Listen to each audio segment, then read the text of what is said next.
23 पन्नों और 1 घंटे 21 मिनट 40 सेकंड की वीडियो में अतुल सुभाष ने अपनी जिंदगी के हर किस्से को बड़े खूबसूरत तरीके से सजोया और एक दर्दनाक कहानी के रूप में आप और हम सब को परोसा है।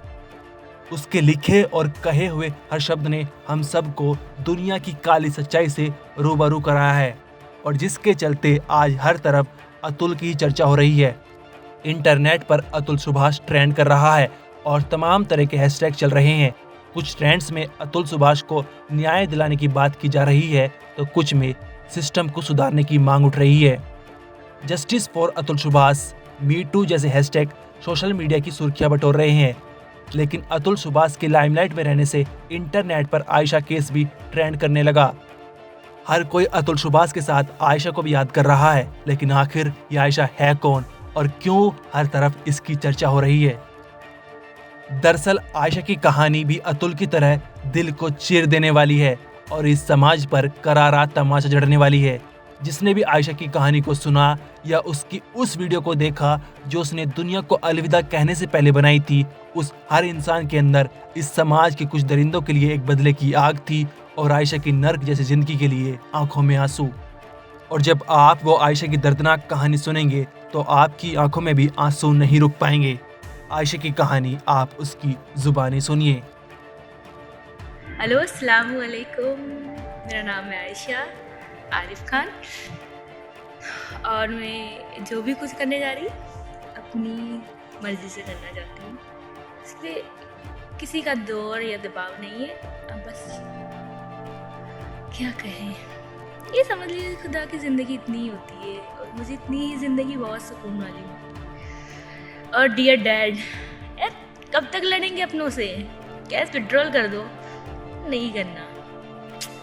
ये आयशा लड़ाई के लिए नहीं बनी। प्यार करते हैं आरिफ से, उसे परेशान थोड़ी ना करें। अगर उसे आज़ादी चाहिए ठीक है, वो आज़ाद रहे। चलो, अपनी ज़िंदगी तो यहीं तक है। मैं खुश हूँ कि मैं अल्लाह से मिलूँगी, उन्हें कहूँगी कि मेरे से गलती कहाँ रह गई।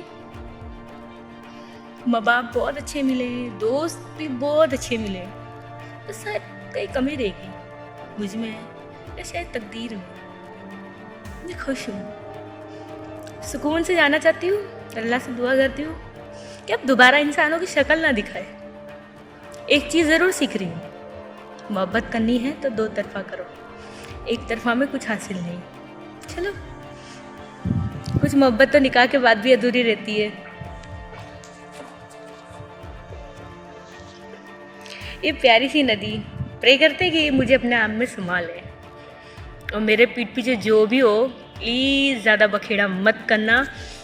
मैं हवाओं की तरह बस बहना चाहती हूँ और बहते रहना चाहती हूँ, इसी के लिए नहीं रुकना।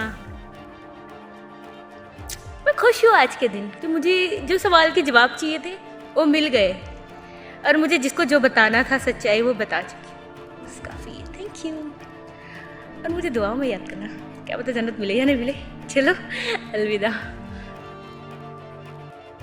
आयशा ने 25 फरवरी 2021 को साबरमती नदी में कूदकर मौत को गले लगा लिया था और ये वीडियो आयशा ने दुनिया को अलविदा कहने से पहले अपने पति आरिफ को भेजा था, जो इंटरनेट पर काफ़ी वायरल हो गया था। आयशा मूल रूप से राजस्थान की रहने वाली थी और अहमदाबाद के वातवा इलाके में रह रही थी। नदी में छलांग लगाने से पहले उसने कहा था कि मैं दुआ करती हूँ कि ये प्यारी नदी मुझे अपने प्रवाह के साथ गले लगा ले। आयशा की मौत के बाद ये सामने आया कि ये मामला दहेज उत्पीड़न का था। आयशा की शादी साल 2018 में राजस्थान के आरिफ से हुई थी, लेकिन शादी के बाद से ही उसे दहेज के लिए प्रताड़ित किया जा रहा था। आयशा के जाने के बाद गुजरात के अहमदाबाद सेशन कोर्ट ने इस केस में पति आरिफ को गुनहगार मानते हुए 10 साल की सजा सुनाई थी। अब इंटरनेट पर अतुल सुभाष और आयशा केस को इसलिए जोड़ा जा रहा है क्योंकि दोनों ही मामलों में पीड़ित ने जीवन लीला खत्म करने से पहले वीडियो मैसेज छोड़े, जो इस समाज और कानून के लिए एक आईना है। लेकिन दुर्भाग्य की बात यह है कि आयशा के बाद अतुल और अतुल के बाद न जाने कौन आएगा। और इन दोनों के बीच में सैकड़ों हजारों लोगों ने तो दुनिया को ऐसी अलविदा कह दिया जिनके पास तो इतनी हिम्मत भी नहीं थी कि वो अपनी कहानी को किसी संदेश के जरिए बता पाएं। आयशा ने साल 2021 में साबरमती नदी में कूदकर जान दी थी और अपने पति पर दहेज उत्पीड़न का आरोप लगाया था। वहीं अतुल सुभाष ने अपनी पत्नी और उसके परिवार पर प्रताड़ना का आरोप लगाते हुए मौत को गले लगाया है।